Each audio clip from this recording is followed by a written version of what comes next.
make it look like you're sitting. Do you think this is a bad body image? Good morning. We're going to help you break free of your bad body image and give you 5 reasons how to look good. This even in a birthday a bathing suit. I can't. Wait, this is the best. Let me start over. Wait. Start over. Do over. Do we get do-overs? You can look good even in your bathing suit. Yes, we're going to fix your body image today if you've got a bad one. You know what? And that can be all-consuming. For people that have real body image issues, it is all-consuming. They could be so much more productive in their lives if they didn't have this thing going on. So we're going to talk to a specialist about that. I agree. I've always said it's better to look good than feel good. Hey, it's better to feel good than... We've had this running argument, and I'm telling you. Maybe today is it. Sarah, who's coming in to talk about body image, also talks about not giving up foods that you love, too. Ah. It's a whole thing, and they all kind of go hand in hand today, so we're going to be learning a lot on today's show. Give up on feeling bad about your body. We are going to talk to you and give you lots of reasons to love the way you look, even in a bathing suit. I'm so excited about this interview. Plus, a big pet mistake that owners make when teaching the dog to stay. We have animal behaviorist Dr. Larry. Really strongly about this. You do not have to be built like Barbie to be beautiful. Barbie's all out of proportion anyway. Well, Sarah Mariah is here to help you love the body that you were born with. Sarah, I'm so glad that you are here. Thank you for being here. You're a body image specialist, which I think is really interesting there, too, because you're a Stanford law school graduate, but you suffered with an eating disorder for 12 years. What was going on with you during that time? It began in high school as anorexia, turned into bulimia in college, and essentially I had an insane relationship with food and my body. I was obsessed with being thin and then was constantly starving myself. Then my body would demand to be fed, and I had no peace around my body or how I looked. Is that connected with obsessive compulsive disorder? Is an eating disorder kind of along the same lines? It can be. A very similar part of the brain, actually, that is kind of overactive in OCD or obsessive compulsive disorder. Yeah. Very similar part of the brain with eating disorders, particularly anorexia. How did you finally get a hold of it? Because you're 5'3", you got down below 100 pounds. Yeah. I don't know what the weight scale is for 5'3", but I'm pretty sure that's too low. Yeah, it was a little too low for sure. And what I did, it really took a long time for me to break free, and it was a combination of psychological and spiritual techniques that really helped me to find peace, which is how I developed this 5 steps to breaking free from negative body obsession.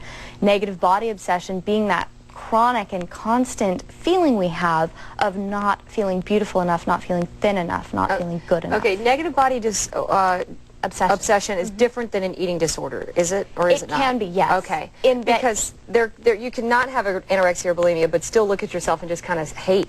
Exactly. That's exactly right. That negative body obsession, or really a negative body image, may be accompanied by an eating disorder, or it may not be accompanied by the eating disorder. What's causing all this? It's not like this all around the world, is it? I mean, is this a cultural thing? I mean, is it media? Media has a huge influence. Our culture constructs what we consider beautiful, and we have some pictures of women's bodies throughout history to demonstrate this point. Okay, let's take a look at them. We can pull them up. First, we start with the women back in what, 1700s? This is in the 19th century. Okay. It's a Renoir painting, and you see this looks nothing like Barbie. That little B-I-T-C-H, which Barbie. Exactly. Never liked her, man. It really doesn't, but it's considered beautiful.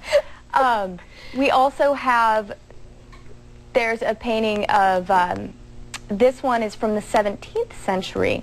Okay, so this is what was considered beautiful back in the day. Exactly. Now let's get a little closer to where we are now. What has caused the difference? I mean, they've had to make laws for runway models now to not be so skinny anymore, for the designers to not employ these really skinny women because they're dying of anorexia, I mean, look at Twiggy here. This is Twiggy in the 1960s, which was really the first kind of mega endorsement of being super skinny. And then even there's a picture of a 2005, that's 2005 Miss America, very slender, and it's as a culture and muscular, very different from the 17th century painting. Yeah.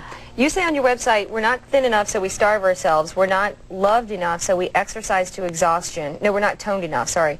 We're not healthy enough so we skip our cookie dough. You didn't say that, I said that. And then go for alfalfa. You said something along the lines of we skip our favorite foods for healthy foods. I love the cookie dough. I'm addicted to it, man. I can't stop eating it. We're not beautiful enough, so we keep ourselves apart from others and the love they might offer. Is this what we're really doing? Is this the effect of having a bad body image? Yes. It's because having a negative body image essentially is a belief that we're not good enough, that we're not beautiful enough, and the belief that comes with that is I'm not worthy of love. I'm not good enough for love. So and eating disorders and negative body obsession, it's a very isolating phenomena. Let's get past it. Okay. How do we do that? Great. So I've developed a 5-step process. Number 1 is be willing to change. This can be the most challenging because there's constantly, I need to be thin, I need to be thin. You need to be willing to learn to love the body you have.